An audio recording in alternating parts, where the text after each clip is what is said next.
The letter. A man wearing a worn suit got out of a public bus and walked at the side of the road while his eyes were glued onto his phone's screen. There was a huge wall of text and at the bottom of the screen were 4 words in bold. Thank you for reading. A few seconds passed and the man stuffed his phone into his pocket as he let out a loud sigh. After 14 years, this web novel finally ended. I don't really know how to feel about it though, he muttered as he took a left and walked on the familiar empty road. It was a normal book for everyone else, but for him, it was something different. The book, even though it had more than 8,000 chapters, wasn't really famous. But for him, it was like this book was written for him and him alone. The actions of the main character were the ones that he himself would have done if he were in similar situations. Even when it came to the type of women he preferred, the food he liked and even the way he talked with both friends and strangers were very similar. It really is a pity that it ended, he thought as he sighed again and glanced at a small apartment with 3 floors. Multiple cracks and green algae at certain places showed that the building was either extremely old or very badly maintained. He silently walked in and climbed up the stairs until he reached the 3rd floor, only to see 2 large cardboard boxes stacked on top of each other and sitting in front of his door. He walked closer and noticed an envelope, which he opened without any hesitation. Inside was a letter along with a small thank you card. He put the card in his pocket before reading the letter. Dear loyal reader, I'm writing this letter to show my appreciation for the support you have provided to me from the beginning to the end. Most readers read a few chapters and dropped the book, but you were the only one who read the chapters every single day and left comments for me to read, be it constructive criticism or just random memes and jokes. Now to the darker talks. Based on the minor and direct conversations we had, I'm hoping that you won't hate me for dropping this on you all of a sudden. 14 years ago, I was diagnosed with breast cancer. Apparently it was genetic and well, luckily for me, I beat it after a year. This was also the time when I started writing the book and back then, I had a lot of readers. Maybe I should be thanking my luck for that too, but after I beat my cancer, I still continued to write. The story slightly took a turn and maybe even you noticed it. After all, switching from a fast-paced story to a slow-paced one is hard to not notice. Anyways, a lot of readers actually left because of this and it actually made me feel like rushing the end. Just when I was about to make that decision, I was once again diagnosed with cancer and this was also breast cancer, but of a different kind. Then I remembered the main reason I started writing this web novel. It was for myself so that I could pass some time, but somehow, I began to care more about what the readers wanted and ignored my own thoughts. Oops, I'm writing too much crap, but please bear with me.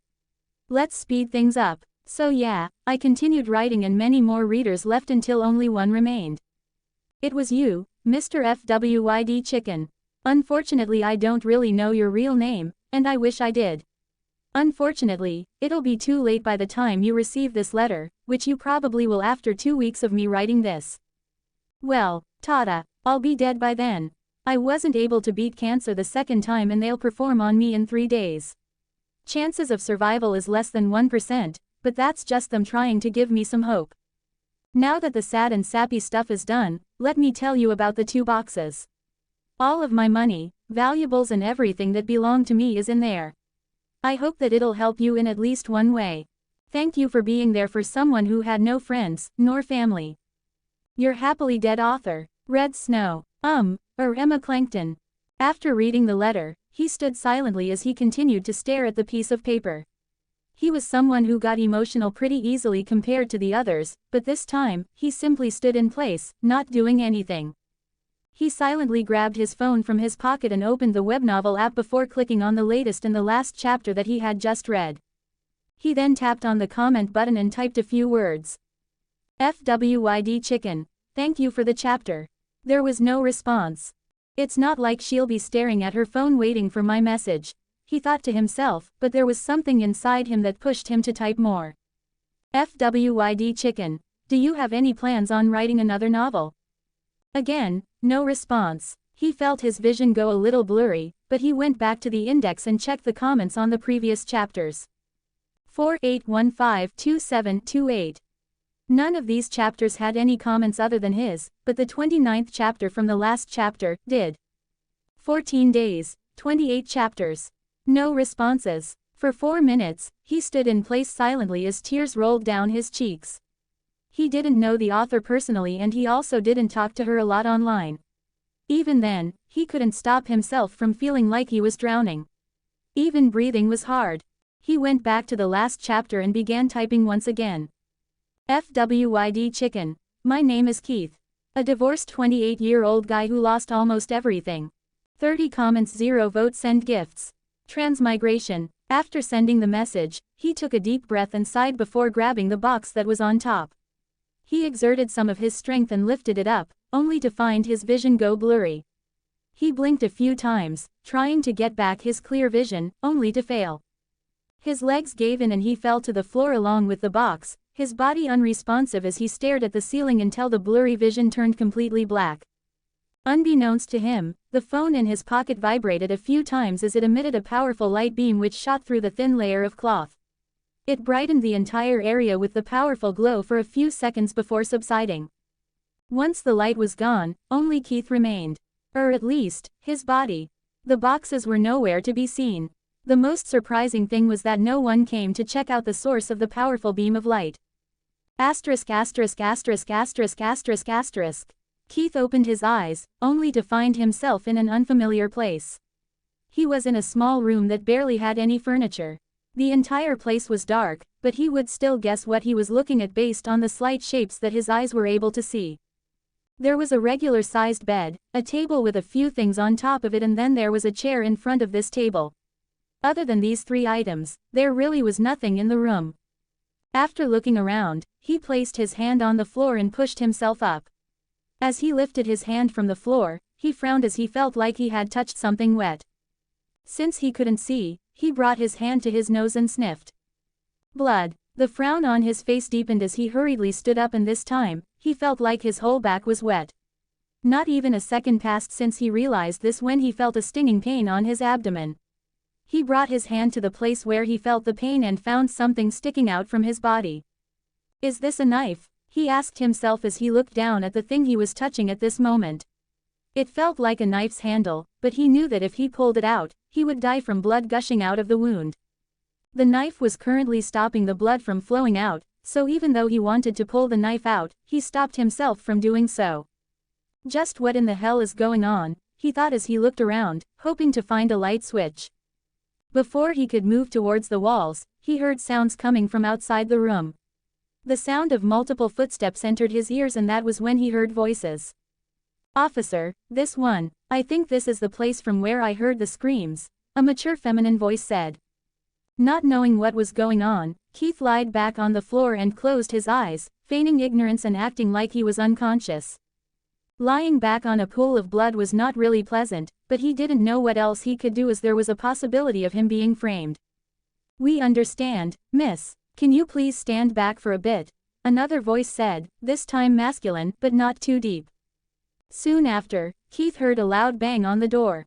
From the sound, he could make a guess that there were at least 2 or 3 people trying to kick the door open. 3 seconds later, he heard another bang and the process repeated.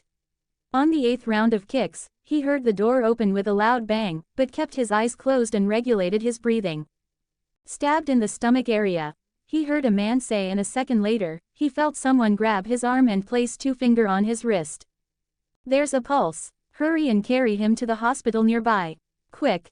Yes, sir. Another person said, and Keith felt himself being lifted up. The pain in his abdominal area shot up and he was unable to keep acting anymore. He opened his eyes and screamed, Arg! It hurts. He's awake. It's a good thing, but carry him properly, you morons. The one who seemed to be their leader said, and the ones who were carrying Keith slowed down and adjusted their positions so that they could prioritize comfort while not sacrificing speed. While he was being carried by the 4 men, he looked around and noticed that he was not in his neighborhood. In fact, he could tell just by looking at the buildings that he was not in his country either. Did someone smuggle me for my organs or something? He thought to himself, but then he saw a statue of a scholarly man in front of a large building. This single quote, he couldn't believe what he was seeing. Even though it was night and the only reliable source of light being the moonlight, he could still make out the general shape and features of the statue as there were multiple oil lamps placed around it. The statue's appearance was eerily similar to the description of the god of medicine from the book he had been reading for almost a decade. The god of medicine, Galen. Did I actually transmigrate? Just what is going on? Ah! Another burst of pain assaulted him, but this time, it was just his head. He felt like his skull was being split open with a hammer and the brain was getting squeezed by a giant hand. Unable to bear the pain, he passed out while his body twitched uncontrollably. The 4 people who were carrying him panicked and increased their speed, not caring about his comfort anymore. Hey, is any doctor free? We have an emergency situation and someone is about to die. A few seconds after they screamed, a short man ran out of a room and glanced at Keith before looking at the policeman. Stab wound. Follow me. 9 comments, 0 votes, send gifts. Expensive hospital fees. Keith slowly opened his eyes and found himself in a small room, lying on a hard bed. The confusion he had before fainting was no more, and he stared at the ceiling with a calm expression on his face. Or at least, that was what it would look like to everyone else other than Keith. He stared at the large gacha wheel in front of him and then glanced at the red spin button that was below the wheel. He clicked the button mentally and watched the wheel spin for an entire minute. There were a lot of sections on the pizza-like gacha wheel along with a small blue dot on the top, but since there were too many of these sections, Keith didn't bother counting them. Instead, with just a glance, he could tell that around 60% of the sections were white. 30% were yellow and around 10% were orange. There were only 3 red sections. All of this was just an approximate estimation based on a simple glance. A minute later, the wheel slowed down and finally stopped at a white section. There wasn't anything written on the wheel, but Keith felt new information pop up in his head. A revenge system. The last time he passed out from severe headache, he received memories of the body he was currently occupying, and along with that, he had also learned about his so-called system administrator abilities. The gacha wheel in front of him could grant him a random system which he could then give to others and share a portion of the system user's abilities. Unfortunately, I can't use the systems on myself, he thought as he looked at the small white translucent orb. This was the system that he had just received, but he was in no hurry to use it. I'll have to find someone who's compatible with this. But before that, he thought to himself, sighing slightly, to think that I'm in the world that I loved so much, but practically, it's safer to stay on Earth. There's literal superhumans and supernatural beings roaming in the regular streets like normal people. If my luck is bad, then I wouldn't even know how I died. There's also my new family, and my new past. Too much to digest. While he preferred a life on Earth, he also didn't mind living here as there really was no one waiting for him back at home. His parents were dead and his wife had divorced him. His kids were no longer his thanks to the restraining order and no contact order from the court. His 2 close friends were the only ones whom he missed dearly. Going back to a peaceful world with a miserable life, or a potentially dangerous one where I can start anew. A tough choice, but I can't really pick the first option anyways, he thought as he made up his mind to live a new life, and just as he did, he heard the door of the room creak as it opened. A short middle-aged man paused as he saw Keith turn his head to look at him and then smiled. You're finally awake, Mr. Keith Zenister. Well, it's been more than 3 days and you're currently safe since I patched you up pretty well. Do you remember the person who stabbed you? The police wants to know, so it'll be nice if you do remember. Keith looked at the man and shook his head. Sorry, it was too dark for me to see his face. It was a lie. He did remember how the person who stabbed him looked, but he had no plans on turning the man in. In fact, the person who stabbed him was a friend of his elder brother who had joined a gang almost a year ago. His name was Norn, and the reason he had come to Keith was so that he could ask for where his brother was. And the reason for this was that the gang that Keith's brother had joined had gone for Norn's sister. It was a classic revenge story where Keith unfortunately acted aggressive when he saw Norn holding a knife and got stabbed by mistake. The old me was kind of a pessimistic person, wasn't he? He asked himself before he thought of Norn, his first target for his system. The short guy nodded, not caring even a least bit about Keith's answer. That's a pity. Anyways, you were taken care of for 3 days and we saved you from potential death. The total cost for all of this will be 30 bracks. Keith squinted his eyes as he calculated the proper amount. The empire that he was currently in had 3 different currency denominations. It was akin to bronze, silver and gold in simpler words. Bracks were the same as bronze coins, with lowest purchasing power. Zens were similar to silver coins, but zens were distributed in paper form just like back on Earth. It was the same with the strongest currency type, which was equivalent to a gold coin, the crons. 1 zen was same as 20 bracks, and 1 cron was the same as 50 zens. So, 1 zen and 10 bracks? Keith asked, the expression on his face darkening. The short man gave him an amicable smile and nodded, yes sir, as soon as you pay the fees for your treatment and stay, you're free to leave. Based on the memories he had received after fainting, he knew that he only had a total of 3 zens in savings. With 1 brack, he could buy a kilo of wheat flour, and this much was more than enough for one person to fill his stomach for at least 3 days. He thought about it for a few seconds and sighed, okay, but my money is back at home. I'll have to go back and bring it to you. Sure, I'll send someone with you. Or will it be fine if I come with you instead? Doesn't matter, Keith replied as he sat up from his bed, not wanting to talk to the man any longer. A.N. December quest. 10 golden tickets equals 1 extra chapter. Luxury car, 1 extra chapter. Dragon, 2 extra chapters. Castle, 10 extra chapters. My daily release rate will be 2 chapters, but if I'm in the flow, then I'll post 3 or maybe even 4 once in a while. Have fun reading. 2 comments, 0 votes, send gifts. Revenge system delivered. Keith walked back to his house and walked straight to his bed. He then lifted the mattress and grabbed the 3 notes that he had hidden for a long time. From the 3 notes, he took out 2 and gave them to the short man who was standing at the door and watched him take out a fat wallet. From the wallet, he took out 1 large brownish coin and gave it to Keith. Thank you, Sir Keith. I'll be on my way now, the man said and left the place. Keith stared at the whitish-gray note and the brown coin before sighing. He put both of them into his pocket and walked towards his table. He pulled open one of the drawers and grabbed a small leather pouch that had a thin rope tied around the opening. He loosened the rope and looked inside to see different sized coins. The smallest was the size of a bottle cap and had the number 1 written on it. The medium-sized one was slightly larger and had the number 5 written on it, and lastly, there was the largest one which had the number 10 written on it. This was also the same one that Keith received from the short man a few seconds ago. There were a total of 7 small coins, 3 medium-sized ones and finally, 2 large coins, including the one that Keith had gotten recently. As for the 1 zen note, he put it back under his mattress along with 2 of the larger brack coins.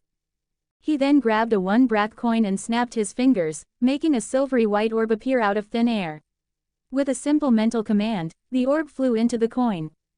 Keith then put this coin in his pocket before tossing the other coins into the leather pouch and tied it to his waist.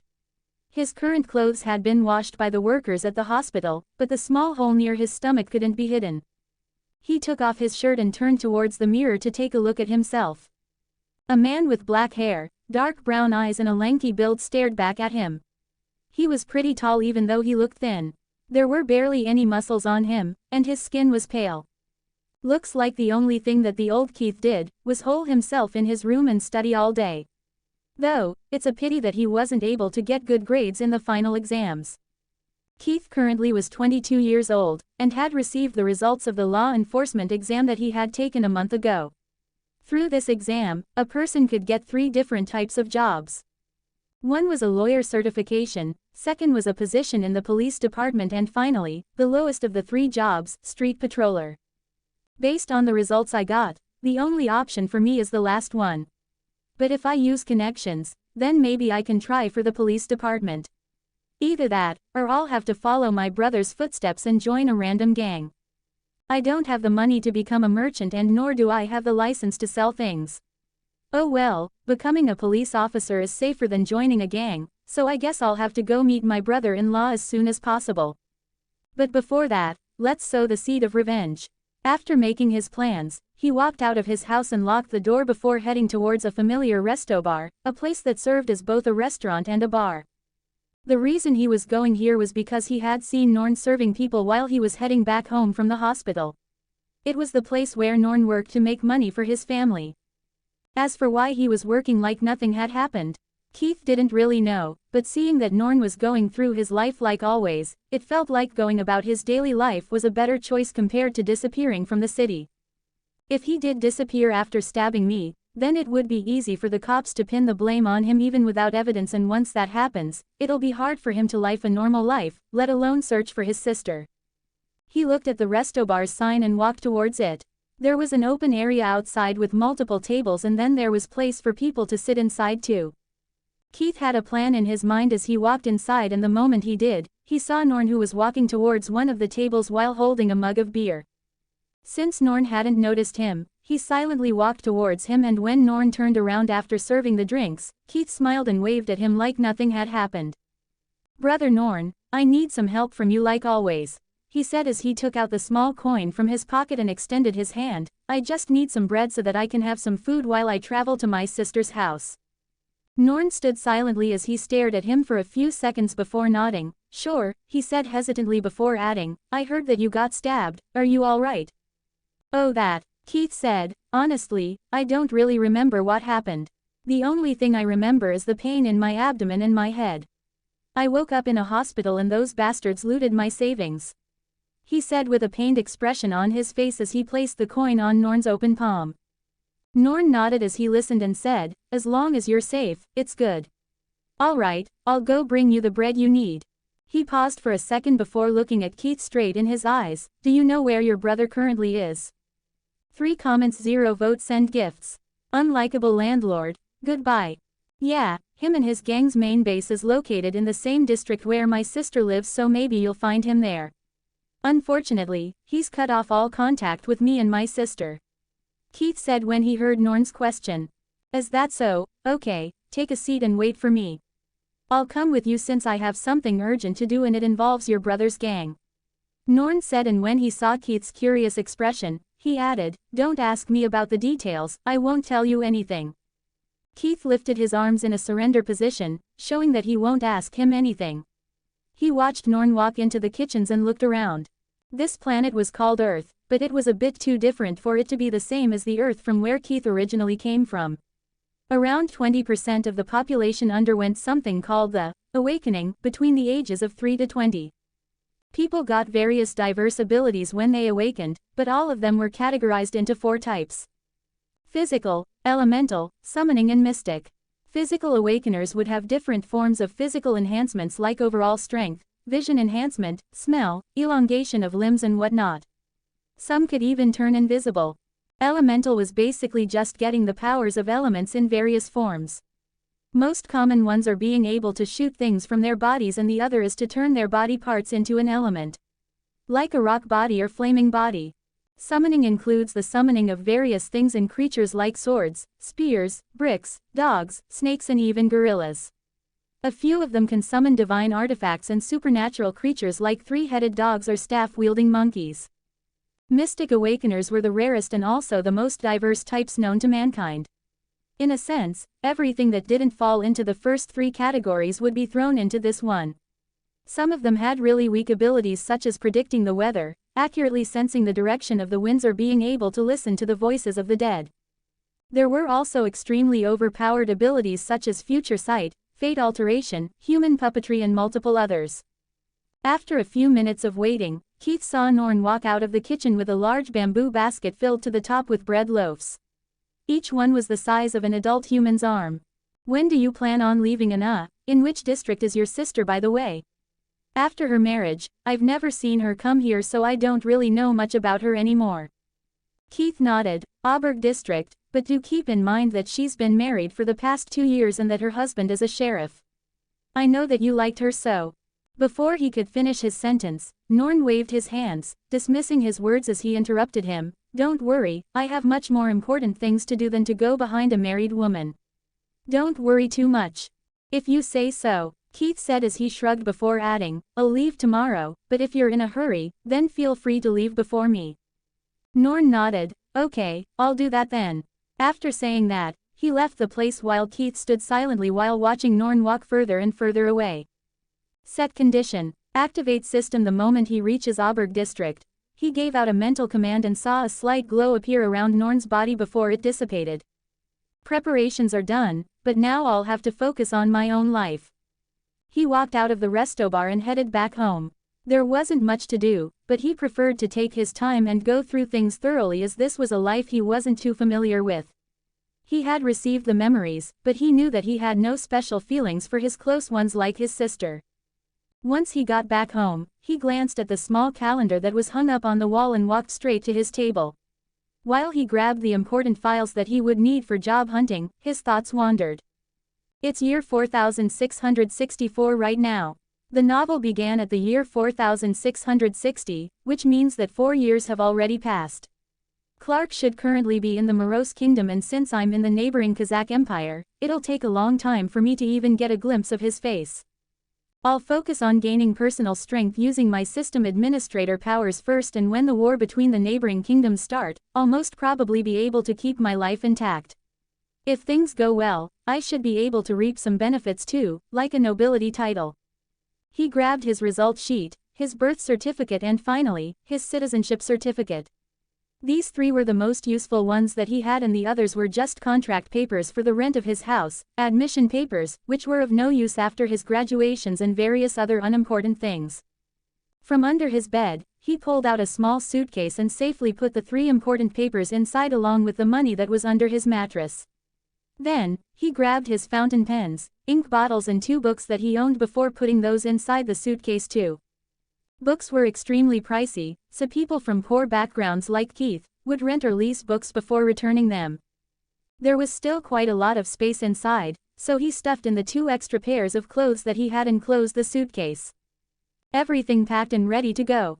There's no need to talk to the landlord about leaving as long as I leave the contract here, he muttered as he read the contents of the contract. There was only one simple condition, which said that he could live in this place as long as he paid the weekly rent. That guy is too rude, so I don't really want to talk to him, he thought as he made up his mind and got onto his bed, planning to get a good night's sleep before departing to Aubberg district. 3 comments, 0 votes, send gifts. Mule carriage. The next day, Keith grabbed his things and swiftly left the place after taking the lock that was used to lock the door along with the keys. They were bought by him and not the landlord, so he took them with him. Locks are not cheap, he muttered as he climbed down the wooden stairs and hurried towards the main road closest to him. As he walked on the gravel roads while looking around, he felt like he had traveled back in time to the 1800s. There were no cars or bikes. Instead, he saw a few stray dogs sleeping soundly in the middle of the roads. He ignored them and continued walking until he reached the main road. He looked up and saw that the sky was turning lighter. The sun is rising, I'm right on time, he thought as he walked along the main road, and after a few minutes, he saw a bunch of carriages lined up. There were oxen, buffaloes, donkeys, mules and horses silently standing while strapped to their respective carriages. Different animals cost different prices and served different purposes too. Oxen and buffaloes were used for carrying heavy loads, in short, they were equivalent to mini trucks back on Earth. Donkeys could be used for both heavy loads or regular traveling, but there was a limit to how much they could pull. Mules were the same as donkeys, but cost more and didn't provide goods carrying services. In short, they were like regular cabs. Horses, on the other hand, were faster and only used to bring people from one place to another. They did the same thing as mules, but were faster. Keith looked around and after a while, walked towards a man who was petting one of his 2 mules. I'd like to go to Aubberg district. How much will you charge? The man thought about it for a second before answering, it's pretty far from here. The journey will take around 2 days in total, so 10 bracks. Keith nodded, sure, I'm the only one traveling, so maybe it'll be better for me to wait for someone who wants to go to Aubberg and share the carriage with them. The carriage driver nodded, as you wish, but since we'll have to wait for someone else, I'll have to increase the cost to 12 bracks in total. If you split the money, you'll still have to pay only 6 bracks compared to 10. Okay, Keith said as he shrugged. The first reason to share a carriage was, of course, to save money. And the second reason was that he simply wanted to go to Aubberg a little late. After settling the deal with the carriage driver, he got into the carriage and closed his eyes. With a mental command, a system screen appeared in front of him. Revenge system. User. Norn Sambucha. Capabilities. Passively gathers information from the surroundings and creates quests to achieve a successful revenge. System tax. Copy of Norn's awakened ability or physical money. Keith looked at the system tax and was pleasantly surprised. System tax was basically what he would receive from Norn for giving him the revenge system. He could either choose money, or Norn's ability, which he didn't really know about. He did a good job at keeping it a secret, it's either that, or even he doesn't know that he's an awakened, he thought as he clicked on the system tax option and saw a new screen pop up in front of him. Please choose the tax you wish to accept. Without any hesitation, he picked the awakened ability, and the moment he did, he felt a slight shock in his entire body.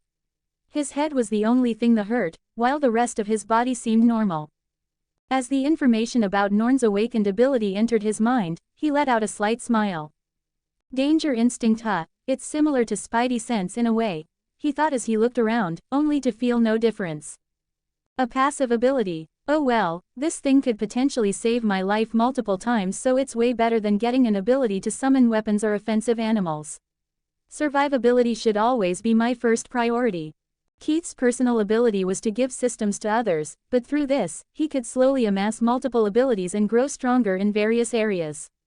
When he was stuffed with information of his past and his powers, he had learned a few important things when it came to the usage of the gacha wheel and the systems.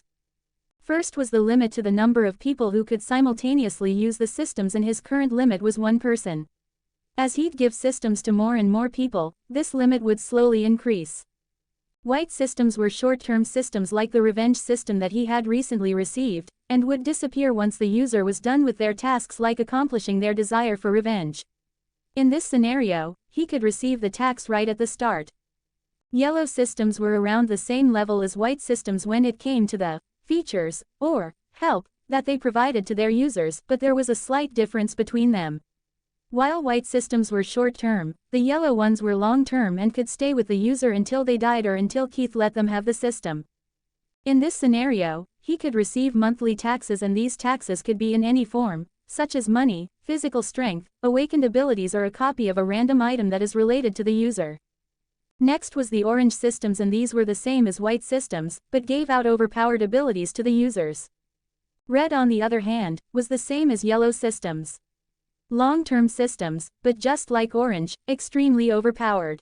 As he thought about Norn and his system abilities, he silently made up his mind. If I get the chance, I'll actively help out Norn with his goals. The sooner he completes his revenge, the sooner I'll be able to use the gacha wheel again. 8 comments, 0 votes, send gifts. Leveraging connections. He didn't have to wait for long, as a well-dressed man climbed into the carriage and sat beside Keith silently without saying anything. Since the man didn't wish to speak, Keith didn't initiate a conversation either and sat silently for the entire journey. There was also the fact that the little finger of his left hand had begun to twitch the moment the man got into the carriage. This was the first sign that danger sense gave him, which also meant that the danger level was minimal. Not wanting to take any risks, he decided to not talk unless talked to. It took him a total of 2 days to get to Aubberg district, and once the carriage reached its destination, Keith paid the carriage driver and silently walked away. Weird guy, he commented inwardly as he thought of the man who sat beside him for 2 whole days without saying a word. He shook off his thoughts and used his memories to follow the route to his sister's house, which wasn't too far away from where he currently was. A few left and right turns, and he found himself standing in front of a well-maintained house. From what he knew, it was a duplex house and had a total of 3 bedrooms. 1 on the first floor and 2 bedrooms on the second. There wasn't any space in front of the house, and nor was there any gate. The door directly opened to the street, like most of the houses in the Kazakh Empire. The people barely had any front yards or lawns, but instead, they usually had pretty spacious backyards. Though, only the ones who have enough money to buy such properties, have the luxury of having empty space behind their homes, he thought as he knocked the door. A few seconds later, he heard the locking mechanism on the door clicking. Unlike his previously rented room, this door had a built-in lock. As the door slowly opened, he saw a familiar face, and this brought a smile to his face even though he didn't intend to smile. The young woman in front of him was his sister, who was 2 years older than him. Compared to Keith, who was extremely thin and malnutritioned, she looked pretty healthy. She had the same black hair and dark brown eyes as Keith, but was shorter than him by half a foot. Before Keith could say anything, she frowned as she gave him a worried look. Keith, did you get into a gang like your brother? If that is the case, then you should not be here. You know that my husband is a sheriff, right?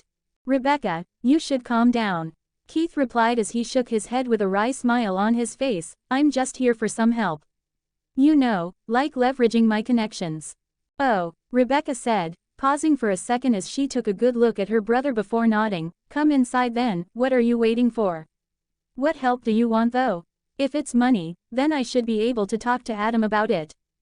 Talk about what? Hearing this not so familiar voice, Keith turned to look at a moderately tall man who stood at around 5 foot 7 inches. He had dirty blonde hair and an above-average face, the focal point being his mustache, which he had apparently been growing for more than a decade. "Oh, Brother Adam, I didn't know you were here," Keith said, his tone polite. He then gave Adam a slight nod before continuing, "It's nothing. I don't need money, but it is related to money. I'm just trying to look for better job opportunities." Saying that, he opened his suitcase and grabbed his exam certificate before giving it to Adam, who silently took it and grinned. "Oh, so you want a job that's better than a street patroller and you came to me because I'm a sheriff?" Adam said as he twirled his mustache, acting wise. Keith nodded, "Yes, and just like you, I'm an awakened. Unfortunately, I realized this a bit too late and because of that, I'm unregistered." Adam glanced at Keith and went back to the exam certificate before nodding, "Follow me." "Oh, and just leave your suitcase here. We're going to get you registered and with that, I'll have the power to appoint you under me." Grinning, Keith followed behind Adam and as they walked along the relatively empty streets, he spoke, "What's the plan though? Are we registering under the Empire's direct order, or are we going to one of the churches?" "That's your call," Adam said as he turned to look up at Keith who was taller than him. "Registering under the Empire will give you more benefits compared to the churches. Like, monthly bonuses, first priority for promotions, tax exemptions and multiple other things. If your awakened ability is really good, then the Empire might even give you free land and a house. As for churches, they have their own set of benefits. They aren't related or attached to any country, kingdom or empire, so they're not too affected by wars as the churches remain untouched even if an entire country is turned upside down. Apart from that, there is a chance of you being able to go to other kingdoms as a part of your duty. The pay isn't as high as the Empire, but you'll have a lot more freedom. Also, unlike random bonuses, the churches give extra rewards based on your performance and let me tell you, those extra rewards are too damn good." He patted his slightly bulging belly and grinned, "Unfortunately, my lazy ass won't be cut out for churches. Picking the Empire a few years ago was a good choice for me, but things are different when it comes to different people. I want you to make your own decision." Keith nodded and said nothing. He already knew everything about the churches. Their strengths and weaknesses were laid bare in front of him for more than a decade, so there was no way he would ever forget about them, especially his favorite church. 6 comments 0 votes and gifts. A new job. There were more than 10 gods, but when it came to churches, there were only 5. The ones who did not have churches were the ones who did not have to depend on the actions of humans to maintain their godhood. An example of this would be the goddess of life. It didn't matter what the humans did, as she got her divinity through the life. The birth and growth of humans, plants and various creatures on this planet gave her nourishment and she also never interfered in the matters of the humans. Not unless there was mass destruction involved. Then there were the gods with churches, the ones who depended on the actions of humans. The gods and goddesses of money, war, medicine, art and protection. There were more churches, but these 5 were the major ones that had presence in every single country, kingdom and empire. The strongest among these 5 was the Golden Church of the God of Money as it had the highest number of believers, warriors, priests and servants. "I guess I'll pick the Church of Protection. I have no interest in the others," Keith said as he looked at his brother-in-law. He was in fact very interested in the Golden Church of the God of Money, but he already knew their true nature so he stayed away from them. The upper echelon of the Money Church are too evil. They act all good on the outside, but in reality they do some of the most despicable things ever known to mankind. Adam, who was walking beside Keith, nodded as he took a right turn and continued to walk. "Protection EY. I was pretty sure that you'd choose money. Well, wealth is fleeting. It's like water, moving from one person to another just like how water moves from one place to another. I feel like working for the goddess of protection will give me a better sense of accomplishment compared to getting a lot of money and spending it on random things," he said as he made something up on the spot. The two of them continued to talk until they reached the Church of Protection. Just from the outside, Keith could tell that the description in the novel did not do it justice. There was a huge open space at the front and there were some people walking around in full metal armor. The gate was open, so Keith walked inside with Adam right beside him. The main building could be summarized to be built in AU formation from a top view. He walked towards the left and followed the paved path until he reached the main door, which was extremely large, but was open. The layout of the church was pretty simplistic and even the paint on the walls was plain white. "Follow me," Adam whispered as he took a right the moment he entered the church's main hall. There wasn't any door, but Keith saw him stop in front of an armored guard. He pointed at Keith and said, "Sir, I'm here with my brother-in-law to get him a job. Would you be kind enough to tell us where to go? He's an awakener who wishes to serve the goddess of protection." Awakener. I have no say in this matter, but sure, I'll tell you where to go so you can get to the one in charge. The two of them listened to the directions he gave and headed off. The one who was in charge of this particular church was a priest, and to get registered as an awakener under the church, Keith had to go to him.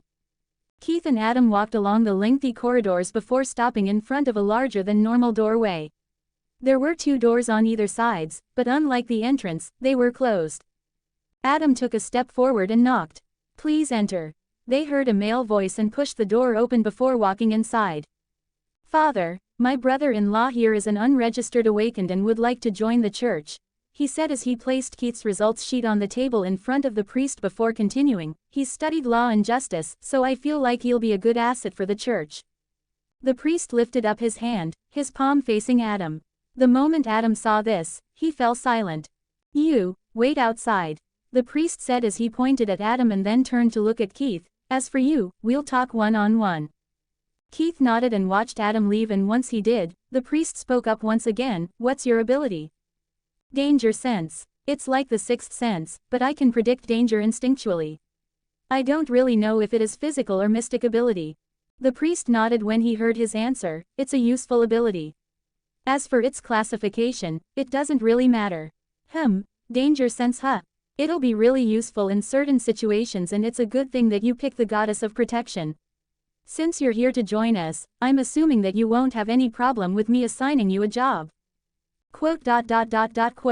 Keith went silent for a few seconds before nodding. "I'm hoping that I'll be given a job where I can perform well." "Sure, don't worry about those small matters. Giving you a job where you can use your ability to the fullest is something we want too, not just you. Anyways, talking about the job, you'll be working as a detective. The cases we get will mostly involve one party that needs protection from the unknown. It would be a regular person, or an awakener, and as a detective, it'll be your job to find out who this attacker could be, and the protection of the client will also fall under your jurisdiction. Don't worry too much about it. After all, you won't be forced to fight people directly. You'll be a part of the team, and it'll be your job to warn them if you sense danger. Now then, if you understood whatever I've said until now, we can move on to discussing your weekly pay. 5 comments, 0 votes, send gifts. Value of danger sense. The next day, early in the morning, Keith stopped in front of a small inn in the Aubberg district. The inn had no name, but was still pretty famous due to the low prices and tasty food. He walked inside and saw a room filled with tables and chairs. Beside the counter was a door which had the sign, "Closed," hung up on it. Not caring about the sign, he walked towards the door and opened it. The woman who was silently wiping the empty beer bottles glanced at the ring on his finger and continued to do her work without interfering. He walked inside and saw that the room was pretty spacious. Exactly opposite to the door and currently in front of him, was a large bookshelf filled with books, with all of them having leather covers. There was no space to his right, but a few meters to his left, was a decently sized table, and behind it was a large comfy chair on which a middle-aged man sat. To the right of the table, and beside the bookshelf, was a large couch where 2 ladies were sitting. To the left of the table, was a rocking chair, and sitting on it was another middle-aged man, but unlike the first one, his hair was graying at certain areas. All 4 of them glanced at his hand and noticed a familiar ring. The 2 ladies and the man on the rocking chair turned to look at their leader, who was the head detective. "New blood in the team, huh? I did get a letter talking about you, but you're too, how do I say this? Not really fit for this job. Can you even lift a book without shaking?" he asked as he grabbed a thick book that was on his table and tossed it towards Keith, who hurriedly caught it. It wasn't really hard to hold it, but seeing that no one said anything, he continued to hold it while staring at the head detective. It soon turned into a staring contest, which Keith lost after a minute as his hands really began to shake under the weight of the book. Well, the result is better than what I expected, but you really should work on eating well. We have no use for weak people in this department, you know. Keith nodded before sighing. I apologize, but there really was nothing I could do about my food when I was struggling financially. It was far from the truth, as the old Keith simply gave too much importance to money compared to his own well-being. This in turn led him to eat only one meal a day. This was also the reason why he had quite a bit of savings. Understandable. My name is Brandon and I'm this department's head detective. All the cases will go through me and you're not allowed to take up cases without my permission. Also, no matter what happens, you must never move alone during your job.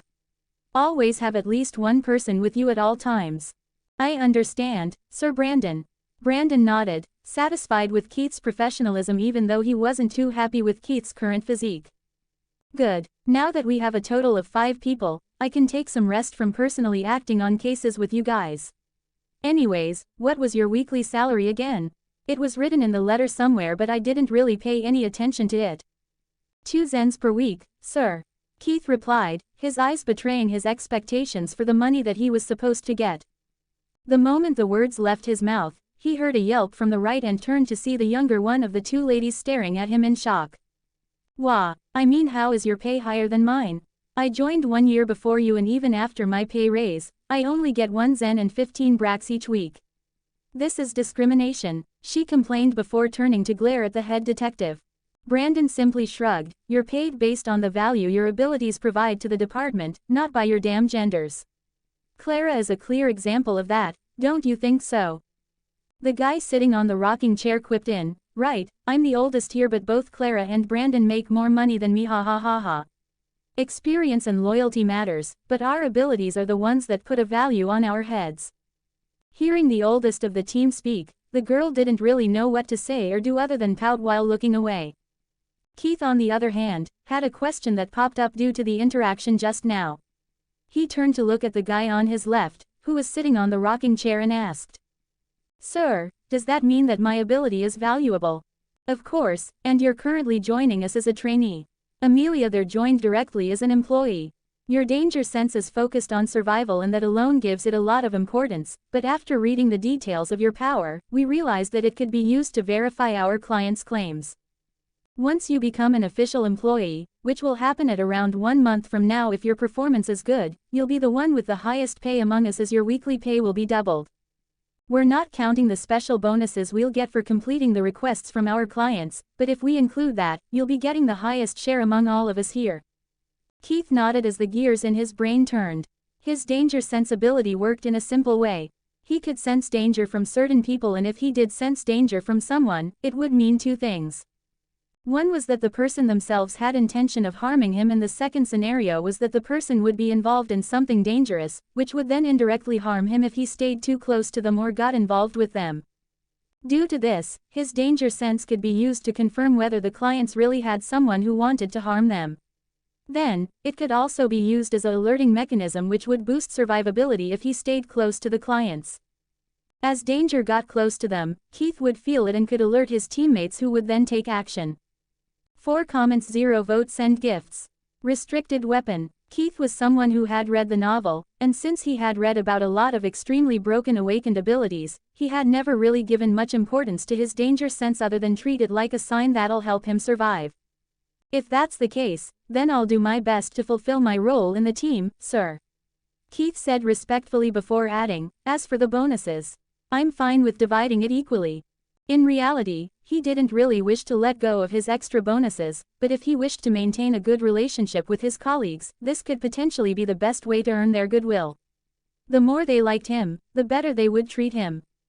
And as he had expected, the expressions on their faces changed while the girl called Amelia jumped up from the couch excitedly. I like this new guy, he, she said as she looked at the others and grinned. Keith looked at her and smiled. She had a lot of similarities to the Kazakh Empire's natives, the signature black hair tied up in a neat ponytail. Her hair was smooth and straight and she had dark brown eyes. Amelia could be considered tall for a lady as she stood at around 5 foot 7 inches, just like Keith's brother-in-law, Adam. Just from one look, Keith could tell that she had a well-toned body. Her figure could be considered perfect when it came to Kazakh Empire's beauty standards, as men preferred flat-chested and flat-assed women for some reason. Keith, on the other hand, had different tastes. To him, the lady beside Amelia was more to his preferences when it came to women. Since Clara was still sitting, he couldn't make out her height, but the rest wasn't a problem.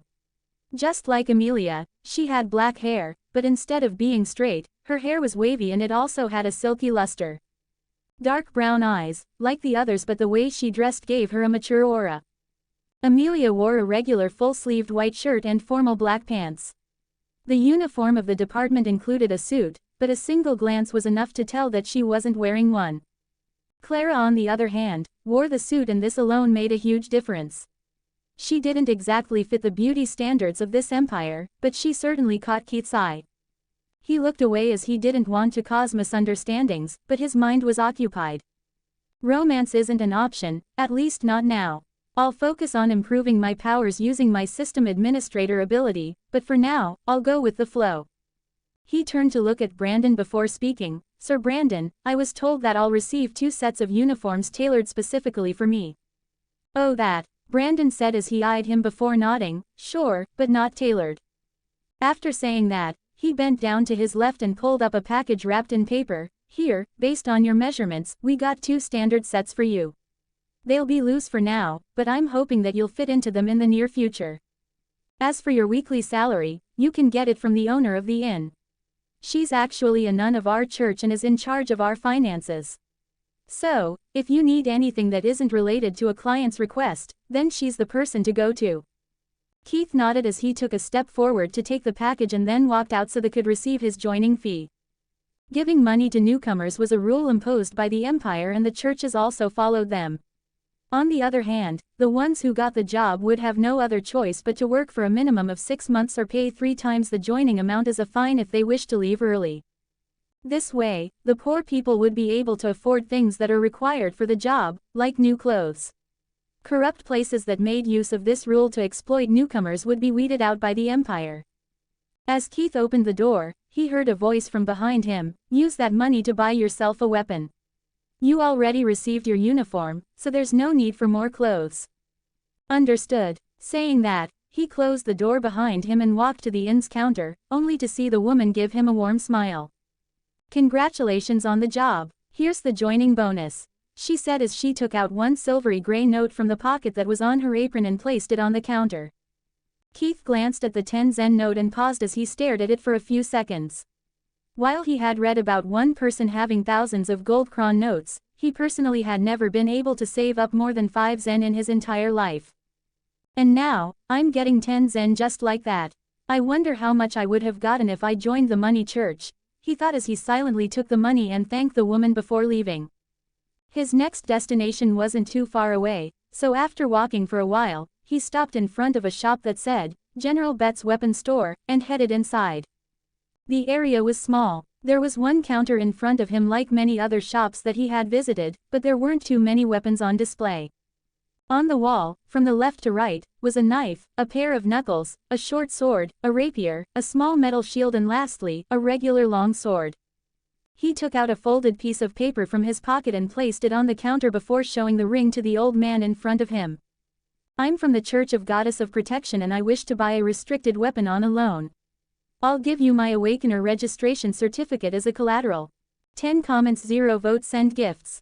Double action revolver. The old man, who was a retired general of the Empire's army, nodded as he took the paper and read the contents to verify if it was an original or not. Once he was done with it, he sighed. Understood, but which weapon would you like to buy? Poisons or tranquilizers? A revolver, General Bet. As you can see, I'm not really cut out for combat, so the most efficient method of keeping my life intact is by having a weapon that doesn't rely too much on skill and the quality of my physique. Bet stared at Keith for a while, deep in thought before nodding. If you want to, then okay. No one must know about the revolvers at this point, so who told you about it? The priest. Sheriff Adam, he's my brother-in-law. Ah, makes sense then. After all, he's the one who used to provide us with ammo.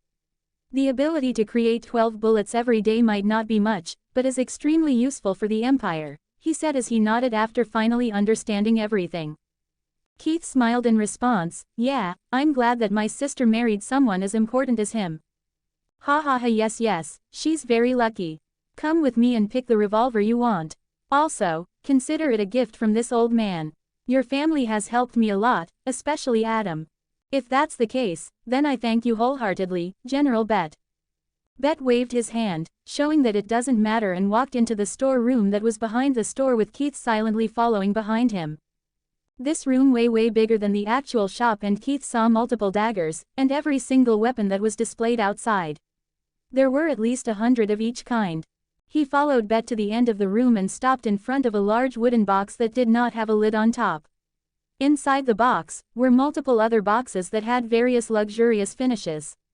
Some boxes were polished until they reflected light, and some had extremely intricate designs carved onto them.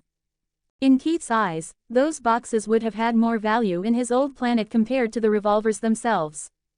He watched as Bet took out every single box and placed them on a table nearby.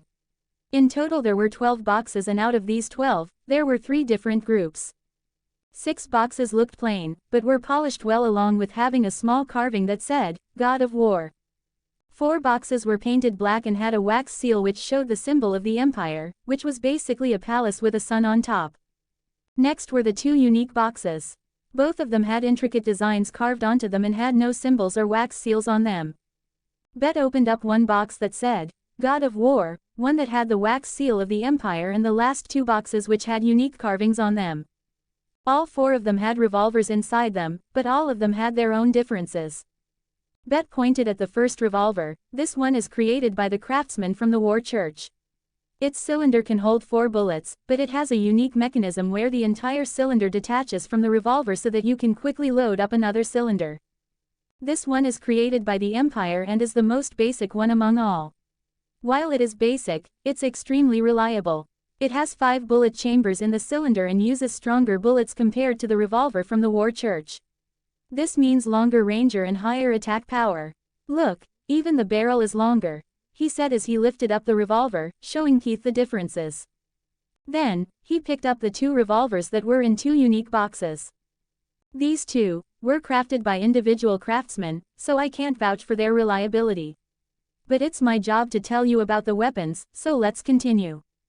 He lifted his left hand, indicating that he was about to talk about the revolver in his left hand. This one can also hold a maximum of 6 bullets, but the one thing that differentiates this one from the revolver issued by the Empire is that this one is, let me remember, oh yeah, a double-action revolver. Regular revolvers require you to pull the hammer back after you take a shot, but this one does it on its own. Which means that technically, you can shoot more in less time if you're inexperienced with revolvers. Next, the one in my right hand is also made by the same guy. This one is also a double-action revolver, but has a smaller barrel. This one will be easier to carry and hide compared to the others, and it also uses the same bullets as the Empire's revolver. Keith nodded, understanding what Bet was trying to say, as he had already seen the bullets that Adam conjured out of thin air. They perfectly fit with the Empire's revolvers, and based on his old life's knowledge, he could tell that these bullets were the same as 9mm bullets. He thought about it for a while and really liked the 4th revolver, as he could easily hide it on his body and move about freely. He didn't care too much about range, as he never planned on using the gun to snipe people more than 100 meters away. General Bet, I really like the 4th one, but I don't know what to do since you told me that you can't vouch for its reliability. Bet nodded, understanding what Keith was trying to say. Yeah, I get it, but you're free to come exchange it whenever you want. After all, you're going to have to practice with this first before using it on criminals. That's right, Keith said, nodding, as that was exactly his plan. He was from a country that had strict regulations when it came to the possession of firearms, so he never had much of an experience related to shooting. 3 comments, 0 votes, send gifts. First death. Then just take it and have some fun. If you come across any problems, then I'll exchange it for something else. I've been using the same craftsman's revolvers for the past 2 years and I haven't experienced any problems. Unfortunately, I've heard that some nobles are complaining about these revolvers failing randomly. Hearing this, Keith frowned as he remembered a character from the novel who had a history in crafting revolvers but had a lot of resistance from the nobles of the Empire. Will it be possible for you to tell me this craftsman's name? Alvlin Bragus, that's his name. Keith nodded and left the weapons store with the box in hand. The first thing he did was to go back to his sister's house and hid the box in the guest room which he was allowed to stay at temporarily. Once he was done, he opened up the package and wore his uniform in front of the mirror. The suit wasn't exactly luxurious as it wasn't made of silk, which was the go-to fabric type used by the nobles. Instead, every single piece of his uniform was made of cotton. From the texture, it looks like it's high quality. To think that I'm getting something like this for free, feels nice actually, he thought as he put them on. They were slightly loose as he was extremely lanky, but he didn't really pose much of a problem as he could use a belt to keep his pants from falling off. He looked different in the uniform compared to his regular clothes. I like this professional look better, he commented as he looked at his reflection. The uniform consisted of 2 compulsory pieces and the other 2 were optional. The compulsory ones were the formal shirt and pants while the optional ones were the waistcoat and the blazer. Keith liked the look of wearing all 4 of them, but then he took out a trench coat from the package and put it on after taking off his blazer. With this, it'll be easier to hide my revolver and there are a lot of pockets too. Will be very useful if used right, he thought as he nodded at his reflection before taking off the uniform. He then grabbed the 2 trench coats and the 2 blazers before heading out of his room. He walked straight to the kitchen where his sister mostly was during this time and saw her sitting on a chair with her back faced towards the door. Just from a glance, he could tell that she was breastfeeding her second child who was only 4 months old at the moment. "Rebecca, I need your help with something," he said, announcing his arrival while standing at his kitchen's entrance. She turned around and looked at him. "What is it?" "Just need you to stitch me a holder for my uniform. 4 in total, here's my blazers and trench coats." Rebecca nodded and turned back to look at her baby. "Okay, leave them in the living room and I'll do it for you. I'll have one ready by tomorrow so that you won't have problems going to work tomorrow." She then paused for a second before hurriedly pulling her son off of her and fixed her clothes.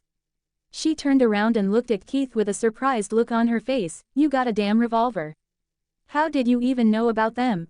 "Wait, don't tell me." Keith gave her a blank and confused look. "Was I not supposed to know?" "You just go back to your room. Adam will be hearing from me tonight and I won't go easy on him.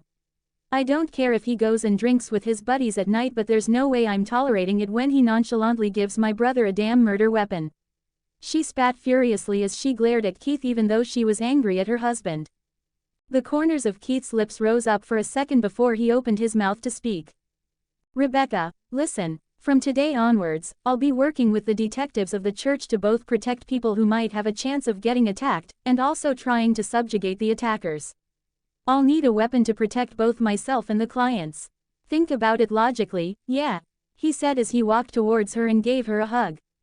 "I'm glad that you're worried about me, but you shouldn't be angry at Adam, you know. This weapon could potentially save my life and it's a fact that my job is a dangerous one." His eyes were on his baby nephew who was staring at him from the top of the kitchen counter as he patted his sister's back, trying to calm her down. Rebecca said nothing for a few seconds before letting out a sigh. "Fine, I understand. Just don't become like Robert." Keith nodded and pulled himself away from her before nodding with a smile on his face. Seeing him smile, even Rebecca couldn't hold herself back and giggled instead. "You bastard of a brother, you never hugged me before. Hi hey hey. Anyways, you said you have a revolver, right?" "I never did. You just assumed that I did, but you're right, I do have a revolver and they use the same bullets that Adam can create, so I plan on asking him to give me some that he has been saving for all this time." Rebecca nodded. "Don't worry about that. While going out tomorrow, you'll see a small box at the entrance, so just take that and go. If you need extra bullets, just ask me. You're the best, sis. Love you," Keith exclaimed as he grinned ear to ear and left his kitchen. As he walked back to his room, the expression on his face turned serious as a translucent screen appeared in front of him. "The host of the revenge system has perished. Cause of death: stab wound, excessive blood loss. Would you like to replay the host's death scene? Yes, no. 4 comments, 0 votes. Send gifts. First target acquired." Keith first made sure that he was in his room and then locked the door before clicking on yes.